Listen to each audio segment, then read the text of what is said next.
आज आपल्याला शेतात पेरायची होती ती म्हणजे सोयाबीन. सोयाबीन पेरण्यासाठी पोहोचलो शेतात आणि शेतात जातो होतो पाहतोय जांभळी खाली मस्त आराम करू लागलो. म्हणलो अरे बाप मला कामाला लावलं आणि स्वतः आराम करायला लाज वाटते जरा. तू मुझे गलत मत बोल, तू खुद को गलत बोल, तू खुद की औकात देख.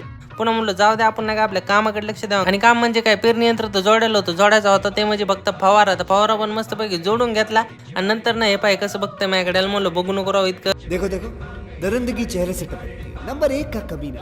ना पेटीमध्ये बिन खट टाकून दिला आणि नंतर ना फवाऱ्यात पण औषध आणि पाणी भरून घेत. अच्छा हमको सिखा रिया है. आता पेरणीला सुरुवात करतो तोपर्यंत तुम्ही लाईक आणि फॉलो करून टाका. कापू दे. कापू का काप काप कापू का काप काप काप फुटबॉल व्हायला कशाचे गुदगुदे व्हायला कापू दे. ऑपरेशन करायचं तू थांब तर राहायचं.